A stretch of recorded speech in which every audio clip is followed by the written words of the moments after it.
Alright, so hey, it's Saturday, yes. Hot Saturday. I'm out here doing this. Well, I should be at the beach or something, but it's not going to get done by itself, right? So I replaced the shifter rail, I think it's called. Oh, damn it. It's called the steering shift tube. That's it right there. Got the new one in there. So that took care of all the play issue I had with the shifter. As you can see, it's quite a task. Yeah. So I got to get in here and show you something. Got the seat out, so I'm not fighting the seat, but this is moving nice and smooth now. Now you can see the indicator isn't moving. That's because it's not connected yet. I didn't connect the cable yet, but I just wanted to make sure this thing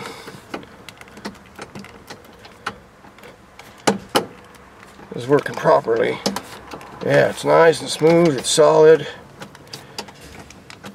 So I'm kind of happy with that.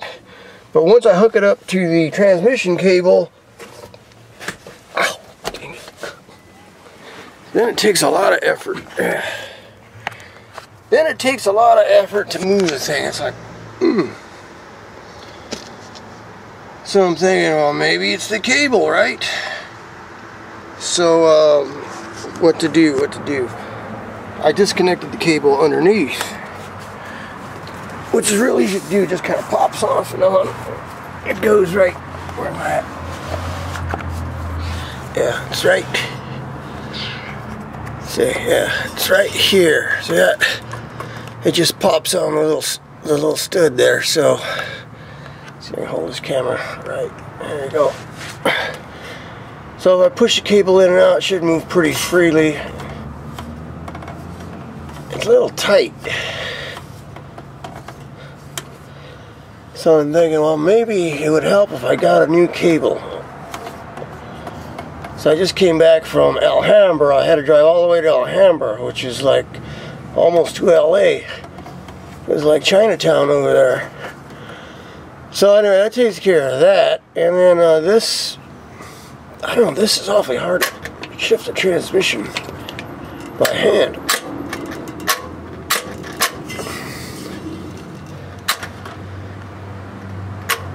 I wonder if there's anything I can do with this to make it smoother. I know it's got, this is a switch right here, but then there's mechanicals inside here, inside the transmission itself, that connect to the valve body, so I don't know.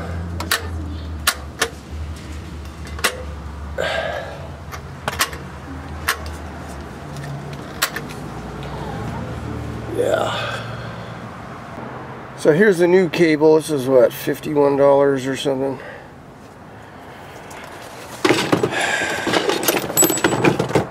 Should be fairly simple. There's one end.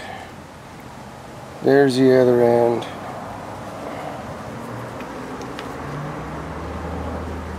Yeah, I can move it nice and smooth with the two fingers here. The other one takes a little more effort, so that's what I'm at right now.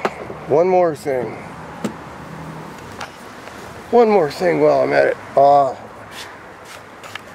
When I bought this truck used in 2000 from the Ford dealer, they, you know, I bought the extended warranty plan. You know, that was another $600, I think. But then, you know, after I got the truck home and a couple days later, I'm going through the invoice, you know, reading all that. You know, the invoice is what, like, yeah, it's long. And I got a charge, another $600 charge on there for accessories. I'm like, accessories?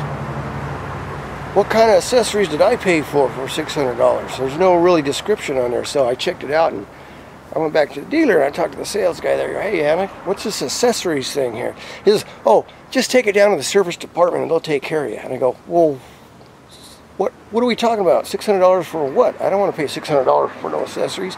He says, oh, Mr. Reyes, that's your That's your security system, your alarm system. Take it down to service department. They'll take care of you. I go, you know what? I don't want a security car alarm. I can get one for 300 bucks. I want to pay $600 for no car alarm. What do you think? I was born yesterday? He says, well, I'm sorry, Mr. Reyes, but we already have a contract. So just take your truck down to the service department and they'll take care of you. I'm like, oh, talk about being upset, you know? So I went back a little while later and we settled on something else. I never did get the security system, but you know what? I got the dash open right now. Check this out. Right up here, I was wondering what are all these extra wires for. Look at, you see these extra wires? There's stuff spliced in here and down here. I have no idea what this is. I didn't do this stuff. So you follow the wires back, and right up here it says vehicle security system.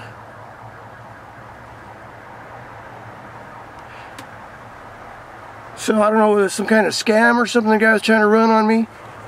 It already had a security system, it just wasn't hooked up. And I always thought about that because inside the engine compartment there used to be like a horn in here. Yeah, it's still there. Right down in here. See that? There's the alarm horn with a bunch of wires that aren't hooked up to nothing. Yeah, see that? Gotta watch them dealers, man. They're a bunch of scammers. Bunch of scammers. I was wondering what all these wires are for. Extra wires. Oh, one more thing. This is off the your indicator up there. Shows you what gear you're in. This little wire hooks up somewhere under there. I don't know if I can show you the camera, but you'll see it. You notice it has this little wheel on here. This little wheel is to adjust the pointer up there on your dash. You know, it says park, neutral, reverse. You can adjust it so it's just right. So that's all this little wheelie thing is here. And it's got a little bolt there, bolts on there, and just hooks on to the little thingy that's up in there. So I think that's what I'm going to put in now before I lose the little screws and stuff. So I just wanted to show you what I got going here before I get interrupted or something, or get sidetracked, or take a break because it's too hot out here. Alright, finally got it. Hours later. Yeah. There's the old cable. Shifts much smoother now. It takes a lot less effort. I just finished adjusting everything. As you can see, plug in, key on, right. Let's see here. So pull back on the lever, reverse, neutral, drive, 2, 1. Yeah. Alright, so that's good. I had an issue with this cable. First of all, I couldn't get it to work right, and I didn't know there was an adjustment to it. There is some slight adjustment to it, and that's this thing right here. It's locked in place by this little plastic thing here. It slides in the slot there. So I put the new one on. I couldn't figure out why I wouldn't adjust, why I wouldn't shift proper. And oh yeah, I figured it had to have some kind of adjustment on it. So that's how you adjust it. Slide it up and down, lock it in where you want it. So I got that part done, and then this piece right here. You see the little tabs? There you go, right there. It slides in a hole and it locks in with these little tabs. Well, the new one isn't locking in. Figures. The new one was a slight, I don't know, it just wasn't locking in like it's supposed to. You know, I got it all set in there, and I go shift the levers, and with with it not locking in, the whole cable would slide out. And then, hey, well, what's wrong with it now, you know? So it just doesn't fit tight in this hole. So I was thinking, well, I can just spread these little tabs, but they're plastic, you know, you can't do that. You know, bend them, and they're gonna bend. So, but I figure if I wedge something in there, it'll spread them out. I just need something tiny, I mean, just a hair. So I found these, I had these, what are they called? Hair clips? Something pins. Carter pins, yeah. I got an assortment of Carter pins here, and I go, yeah, if I just put those in there, as long as they don't drop out, I don't think they'll drop out. If I bend them on there right. See, they got a little plate, but it's going to keep this thing from popping out. Once the outer cable pops up, it pops out, it pops out. Yeah, it's just a mess. So, yeah, look at this. Let's just go now. I actually think this goes over here. This is the O2 sensor wire. It clips in right there. Something clipped down there. Oh, this used to have a attachment thing that attached to there, I think. Don't have it no more. I'll probably zip tie it. Yeah, zip tie.